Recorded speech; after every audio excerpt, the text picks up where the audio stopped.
Which teams are the most Super Bowl or bust teams in the NFL?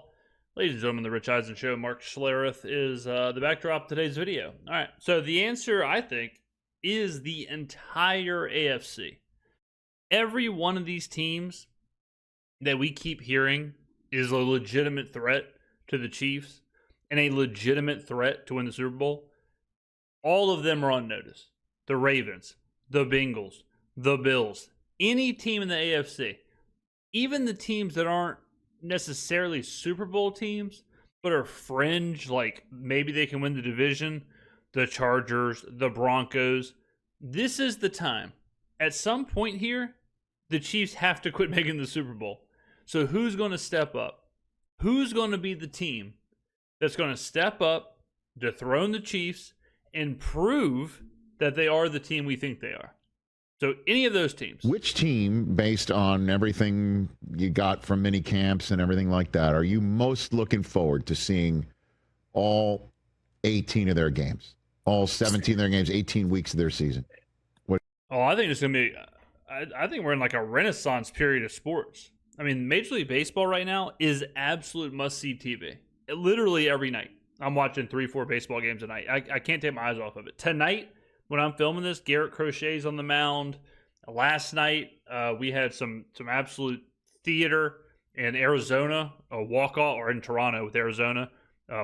Back-to-back home runs in the bottom of the ninth to walk it off. There's always something to watch. But the NFL, great time to be in the NFL or be watching the NFL because every team has either a franchise quarterback, a young quarterback, or a rookie quarterback, or they're all kind of one and the same. But no team is just floundering out in nothingness unless you're Cleveland. Every team has something fun to watch. I remember it was right after like Peyton and that whole kind of generation. You would have some games where it was like, you'd have some undrafted free agent level starting quarterbacks playing against each other on like prime time. And it was just a mess. But right now, it's exciting. Right now you've got even the bad teams. Like even teams like the Giants, the Titans, the Saints, some of those teams that are kind of being thrown around as like the worst teams in the NFL, even those teams have some excitement, some narrative built around them. So, I can't wait for the NFL season to get here. I think there's two teams in the AFC that really resonate with me because I think they've got a lot to prove. Yes. Okay. I think the Buffalo Bills, as good as they are, and they play in maybe arguably the weakest division in football in the AFC East. Yeah. The Bills, it feels like if they don't go to a Super Bowl, then it's just a failure. Yeah, Bills and Ravens, for sure. Like exactly what I'm saying. Where it's the same thing every year, where it's like, damn, they got the MVP. They're 12 wins, 13 wins, 14 wins. They're the number one offense and the number 4 defense. Derrick Henry here, Josh Allen here, Lamar Jackson here. Like all this stuff, all these pieces to the puzzle. And then it's like, all right, well, they didn't even make the Super Bowl. Okay. All right. Sweet. Just for naught. And then it's just year after year after year after year. And then you have teams like the Bengals, where it's like you're looking at all this talent, and it's like, okay, 9-8. Like, what's going on here? Like the season's for naught. And I feel the same way about the Ravens. And I think it was fair a couple of years ago to point the finger at Lamar, even a year ago, and say, hey, Lamar's got to play better in the playoffs. Yeah. When the playoffs roll around, that dude's got to play better.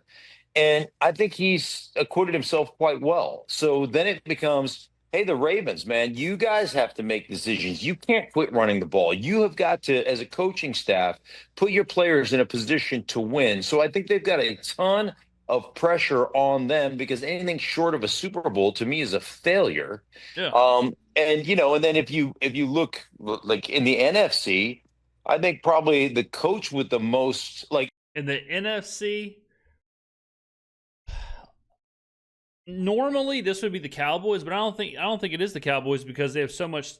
Like, no one really thinks the Cowboys are going to be that great. Their first year head coach, who people aren't excited about.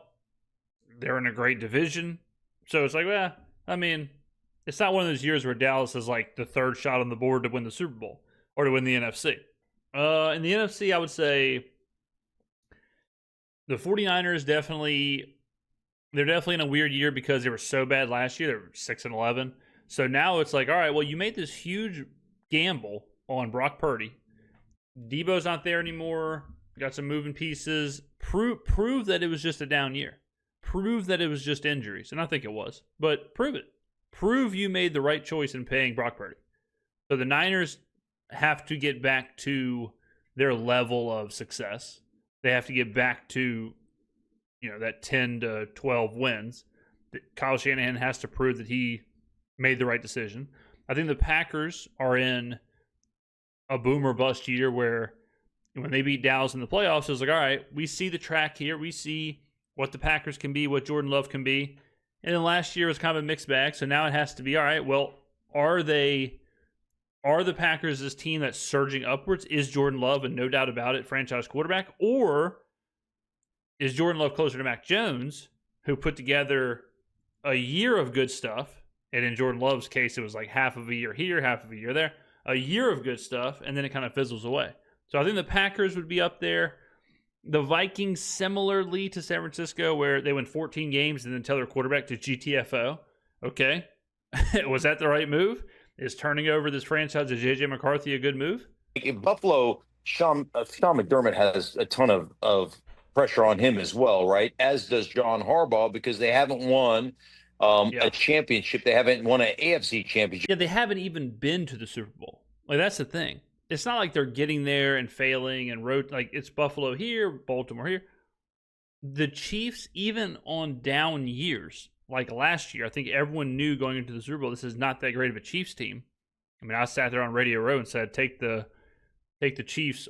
Take the Eagles alternate lines from like 6.5 to 7.5 all the way up to 10. So I think everyone realized like this is kind of a down Chiefs team, and still the Ravens and the Bills couldn't get there. We're gone to the Super Bowl and won a Super Bowl championship with Lamar, who's been a multiple MVP winner. And then I think in San Francisco, I know a lot of people talk about the injuries and, hey, you're moving off of, veteran players and you're going to have a lot of young players playing for you. I really think this is a really good team, but ultimately this falls on Kyle Shanahan with all the pressure that he has on him, because he is the guy, in my mind. Everybody talks about it, what a great play caller he is, what a great head coach he is. I've witnessed it firsthand. I played for his father. The guy is an amazing, amazing coach. Yeah, I love Shanahan like a brother. I mean, he's one of my favorite coaches ever. He's right up there with McVay. But yeah, he's put himself into a corner where you go 6-11. Same with Mike McDaniel, where you can be a prodigy, you can be a genius, but it does not take that long for that to go away. Shanahan can go to Super Bowls and do all this stuff, but you go 6-11, all of a sudden you got people asking questions. So he has to answer all of those questions this year, and he has to do it with his chosen guy in Brock Purdy. But you know what? You've gotten to the Super Bowl twice, and you've lost it. And one of them was an overtime decision that is very questionable to take the ball last, to essentially receive the football when Patrick Mahomes is on the other side. Yeah, which was a whoopsie poopsie. We covered that on this channel when it happened the night of that Super Bowl, where I don't think they knew the rule. So there's a lot to prove there as well. I know they didn't really, know the rule. I mean, it's right around the corner. I cannot wait. So let's talk about this here: Super Bowl or bust teams, right? In terms of whether their season is viewed as ultimately successful. Although technically all 32 teams should have that sort of pressure placed upon them of expectations. Super Bowl or bust is such a hard question because once you get to the game, it is what it is. I think it really should be like conference championship or bust. And those teams for sure, I mean like representing the conference in the Super Bowl. Like making the Super Bowl is its own thing, and then winning it is a totally separate thing. But as far as getting to the Super Bowl, winning your conference championship, it's got to be the Bills and the Ravens have to be number one on that list. If they don't get there, man, what's going on here? The Bengals need to have those kind of aspirations, but they're such a dumpster fire. Who even knows? Let's see. It's hard. Detroit probably is there, where their window is kind of waning.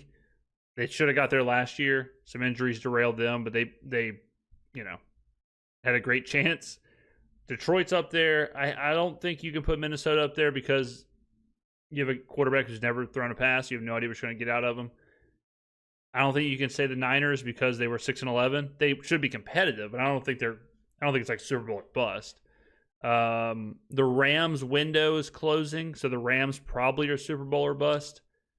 If they don't do it this year, they got to start thinking, life after Stafford and whatnot. Would you put Buffalo and Baltimore in that category? Kansas City's in that category, right? When you say they're inherent. I mean, if you went to the Super Bowl last year, you were in that category, like Philadelphia, Kansas City. Yeah, say that.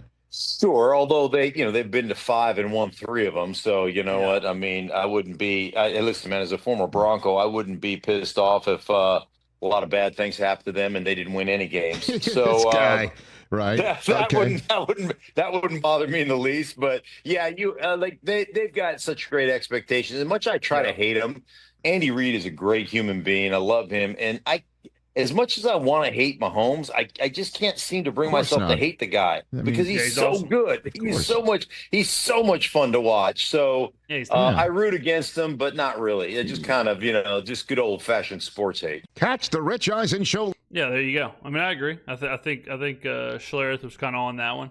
It's going to be an insane year. I mean, it's going to be a great NFL year. We are within 80 days now. So this thing's creeping up on us. But, man, like I said, like you even look at bad teams. You look at Jacksonville, like the storylines of, Liam Cohen's there, Travis Hunter. What can they do with him? Can Trevor Lawrence figure it out? You go to any team, any bad team, like the Raiders. The Raiders have a completely new team. Geno, Ashton Genty, Brock Bowers in his second year. You're talking like, okay, Pete Carroll, like let's rock and roll. Every team, Indy, like even Indy. Team is like kind of boring, but Daniel Jones could have a renaissance if he's not playing. What can Anthony Richardson do? Like there really is not a team besides Cleveland and Cleveland could have a storyline of Shedeur Sanders as the quarterback, but and the Saints, like even if you're not a Saints fan, it is interesting to see like, okay, what is Kellen Moore going to be like as a head coach? What is Super Bowl winning offensive coordinator, youngest head coach in the NFL. Okay, let's see what he can do. That's pretty cool. Like that's fun to see. All right. I mean, we just talked about the Giants, but the Giants should be better. I mean, Malik Neighbors is awesome. Abdul Carter is awesome. If Russell Wilson's spinning the pill, I can get behind that. I can get behind Russell slinging it to Malik Neighbors. If it's not him, if it's Jackson Dart, okay, let's see what Jackson Dart's got. Obviously Tennessee has the #1 overall pick. It's always interesting to see. The progression there, all of the bad teams from last year who their second year quarterbacks, Chicago, what's Caleb Williams look like? The Patriots, what's Drake May look like? New coaches, Ben Johnson there, Mike Vrabel there. So I can't wait, man. But it's gonna be awesome. But yeah, Baltimore, Buffalo. Jesus, at some point it cannot be Kansas City every single year in the Super Bowl. I mean, someone's got to step up. I mean, Houston, maybe it's Houston, but like I said earlier, same with the division. It's not like Kansas City's just running away with the division every year. Are the Chargers going to take that step? Is the second year with Jim Harbaugh and Justin Herbert and that whole thing, is this the year? Like Denver, okay, we saw what happened last year. Can Sean Payton and Bo Nix take another step? Is that defense seems absolutely busted. It seems like the best defense in the NFL. All right. Can they take a step? Are they a legitimate threat? Or was it just kind of lightning in the bottle last year and they kind of limped into the playoffs? I don't know. But yeah, it's going to be a great year. I can't wait for it. We'll be here every single step of the way. It's the dog days of summer right now. It's the dog days of summer. The Stanley Cup finished. The Panthers won the Stanley Cup, so no more hockey. We got probably one more game of basketball. Maybe even by the time you see this, no more basketball. After that, it's just baseball. So dog days of summer. We're getting through it. NFL will be here before you know it. Thank you for watching, and I will see you in the next video.